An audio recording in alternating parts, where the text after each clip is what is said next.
Insurgency Sandstorm is a PvE slash PvP shooter, and I find a lot of enjoyment from this game, past the screaming and mic blowouts. If you ever wanted to play a milsim game but not that serious, on the milsim aspect, I recommend this. I'd want to first say that this game is truly not for the people with anger issues or the people with who have pretty short attention spans, because in this game you'll have to wait a lot. It's part of the core experience, believe me. Now, this game has created anger issues within me too, but we're gonna get there. Firstly, you'll start out as a lowly recruit, only able to equip Rifleman as your class. It's a simple class, but it is pretty deadly if in the right hands.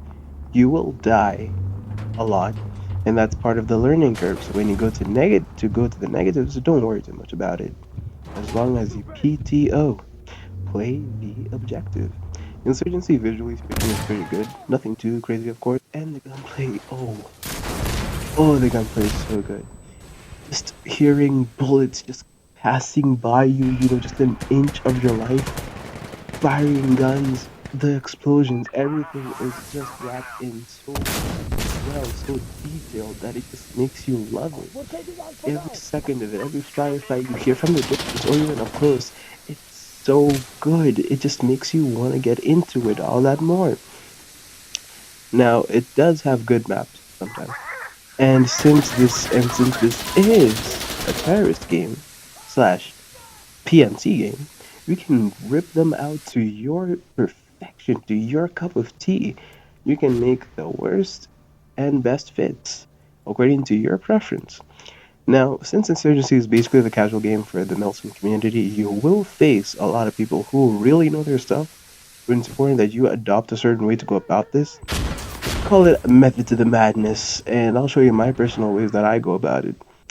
Firstly, you have to pick the classes. Classes are important, and the more you level up, the more classes you get. For example, CQB, Breacher, the guy with a selection of shotguns at your disposal, and you'll wipe him out clean with your deadly arsenal.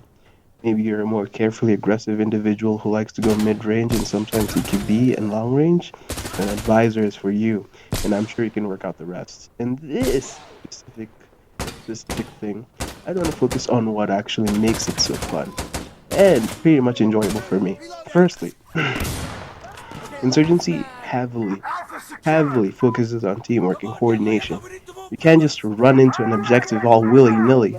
You will get punished for it. Instead, it actually makes you think on the approach. How many enemies are there? What tactics are the best to play for this? How am I gonna get past that sniper? Very important stuff. Insurgency not only forces you to play smart but rewards it. In Insurgency, you have to know and be adaptive to the environment, because once you die on a timer or waiting for more people to die so you can respawn. The more respawn happens, the more waves you lose. The more waves you lose can be a vital timing for the enemy team to take the objective, as you don't respawn at the objective, you respawn at the base. And if you don't make your life count, the enemy certainly is going to make their life count, which is why I adapted the SHD method. Speak, communicate with your team, and tell them what you hear or see. Because discerning gunfire and telling the team where an enemy is, where you can't kill him, is an essential piece for someone else to pick them off for you, and helping the team and reducing the waves of the enemy, which is vital to win. And secondly, here, don't ignore your teammates' callouts if you can do something about it. Investigate it and clear it out. This makes the team rely on each other instead of thinking that it's every man for themselves. And finally, play the objective. Watch your teammates back and just follow the other two steps. It pretty much guarantees a win, if done well and if your team is actually competent enough to do so. And of course, Insurgency can be picked up and learned by pretty much anyone, which is another thing I would say it's worth it to get, because I'm talking as a guy who's a COD refugee. You'll get to learn it pretty fast, and within no time, you'll be leading and helping the team.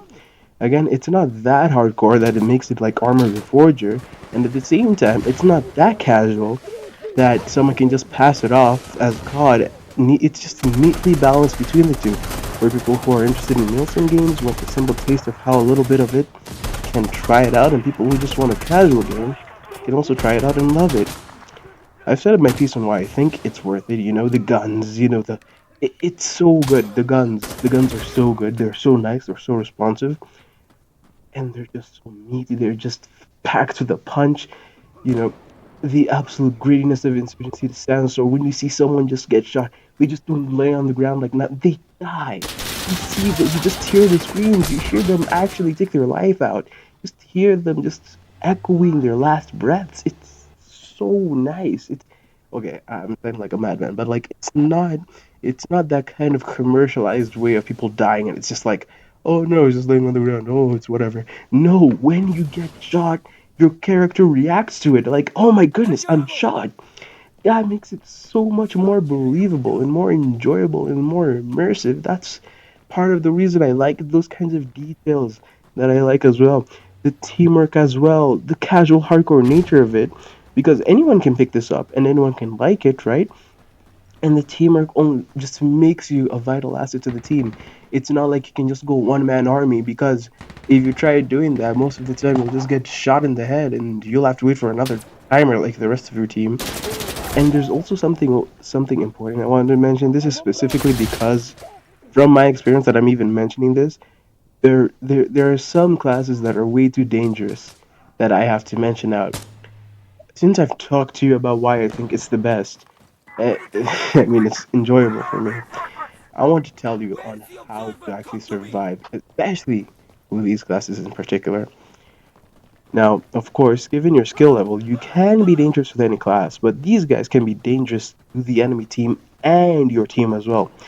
Firstly, the commander. The commander in Insurgency, I'd like to say, are only reserved for the people who know what they're doing, essentially, who know the maps and have good adaptation of the situation in general. Because these guys are responsible for fire support. With a good commander, this can lead to the greatest clutch of all time, and I mean this. I've had these games where it was like zero waves, and one good fire support request just wiped it all out for us, because it just basically cleared the point for us, and we basically got it and cleared the match. Now, with a commander, these can only lead to that kind of stuff. I mean, it's not impossible for the others, but it's far much easier with the commander. Now, what I really want you to know about this is that what the elements of a good commander really is. First of all, as I've mentioned before, you need to have good adaptation. You need to have a good layout of the map. You need to know when you're going to call it in, how you're going to call it in, why you're going to call it in. Essentially, the flow of the match. You can't call in like the heaviest support you got on the first objective. That's dumb. Unless you're really facing like zero waves, I think that's stupid. Don't do that. And the enemy team, which are basically either campers or people who are just laying it out on the objective, can just easily just hide somewhere to get out of the fire support. So it's essential to know what you're actually doing with the fire supports. Anyways, not only that, because the remember when I said it's pretty bad for your team as well. Those guys, if done badly, if done super horrendously, can pretty much kill off your entire team, or the people who are the most valuable to the team. Like the guy who's on the only guy who's in the objective is getting strafed, and now that guy will either be so demoralized he'll leave the game, or you guys are just gonna lose someone on the objective, and that kind of stuff just never flows well, because the enemy team isn't really is gonna just gonna heavily defend themselves even more because of that. So being a commander takes a lot of pressure. It takes a lot of skill to use, which is why I say it's only reserved for the people who know how to use it. These guys can be these guys can be your greatest enemy or your greatest friend.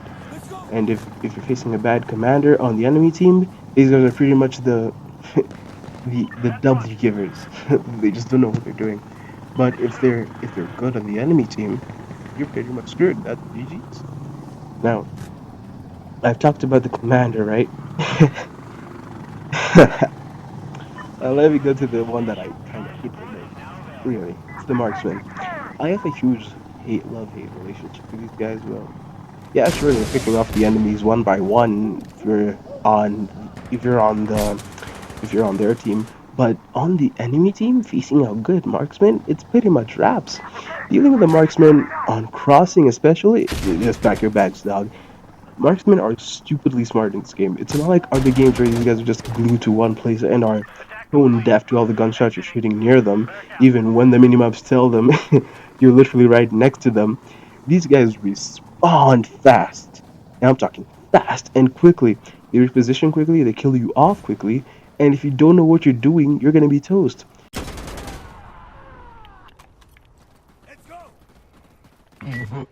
Let's relive COD Call of Duty for God's sake.